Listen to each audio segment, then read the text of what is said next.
All of these looks were made with a homemade Sfx gel. Let me show you how to make it. To make the gelatin, you really only need 2 ingredients, well, plus water. So you need water, gelatin, and glycerin. And these 2 things you can buy at Walmart, you can buy at most drugstores, most grocery stores, like in general. I have a big box of gelatin. This was $15. You can buy a smaller box for that was like $3. And then this was, I think, $5. Very affordable compared to like other special effects products that you might be looking into. This is a great alternative. This is a good place to start if you're like newer. However, I've been doing this for years, and like this recipe I made 10 years ago, and I still come back to the same recipe. So it was very versatile, affordable as well.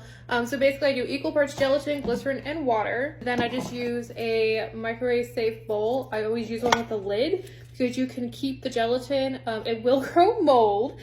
So when you keep the gelatin, I just stick it in the fridge maybe like a week, and then I'll throw that gelatin away and make new gelatin. You can keep the stuff you don't use, which is great. So I always use one with the lid. You also need a microwave. I guess you could cook this like on the stove in like a double boiler if you don't have a microwave. That's an option as well. And another thing that I use is not necessary. I buy this pack. This is from Amazon. The gelatin doesn't actually ruin your brushes. You can very easily clean the gelatin off. I'm a lazy girl. I'm just going to use a single brush, mix it, put it on my face, and then I throw this brush away. You can clean the gelatin off with just warm water. Let me just show you how to put it together. I have 1 tablespoon of gelatin. This is 1 tablespoon of glycerin mixed with 1 tablespoon of water. And I just mix it together because it makes it easier to combine with the gelatin powder. So mix that together. Mix it in with your powder. Also, I'm gonna warn you, when you microwave this, it's gonna smell bad. It's gonna smell pretty bad. So we're gonna get it to this consistency right here, and we're gonna pop in the microwave just 30 seconds. So this is it out of the microwave, and whenever you microwave it, you're gonna see it kind of bubble up and foam a little bit. I think that is the gelatin blooming. Maybe, I might be wrong on that.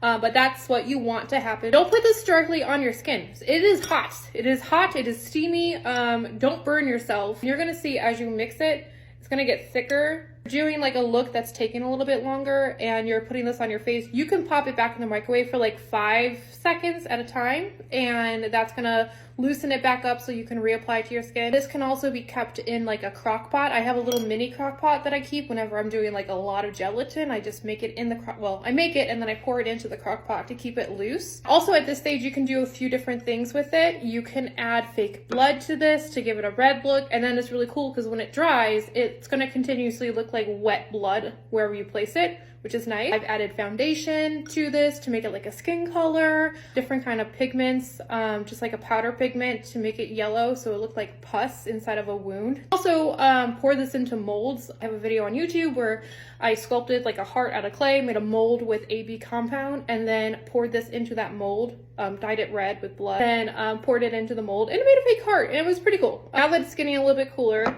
I'll show you. Yeah, it's totally fine to apply. I always start with a really thin layer, now that you can kind of see that, and then build up on it. And once this dries, you'll be able to pick at it. You can color over it. I recommend putting in like a powder over it first, just because it will stick to itself. Kind of similar to like how latex, like if you don't put powder over latex, it's gonna stick to itself. Same deal with the gelatin. And then just do, you know, multiple layers however you want. Also, this is safe to put on your hair. So I don't cover my eyebrows when I put this on the face. I just put it right over my eyebrows. I've actually put it in my hair just recently, and it wasn't bad. It doesn't peel off your hair, but if you put some warm water, like I just ran my hair under some warm water, and the gel, it's literally jello that you're making.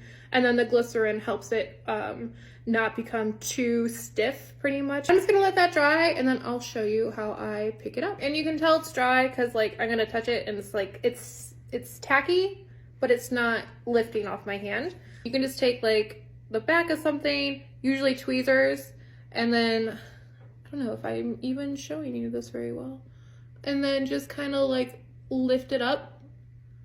I probably should let this dry a little bit longer, but essentially like that. And then you can put your colors in, and then you have a little wound.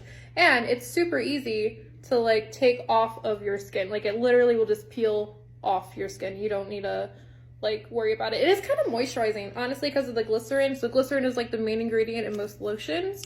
So everyone's like, does it make your skin break out? I've only had better skin after putting this on, because it's super moisturizing. It's like a mask for your face while you're wearing it. So bonus. Once this cools, you can peel this straight out of the glass dish, put it in a plastic baggie, or like I do, I just put one, pick a dish that has a lid, and then I'll just store it like this, up to 1 week, maybe, into the fridge. If you see mold on it, throw it away and make some new ones. I hope you like it. It's super versatile. If you have questions, just leave a comment down below. I'll be happy to answer them. And that's it. All right, goodbye.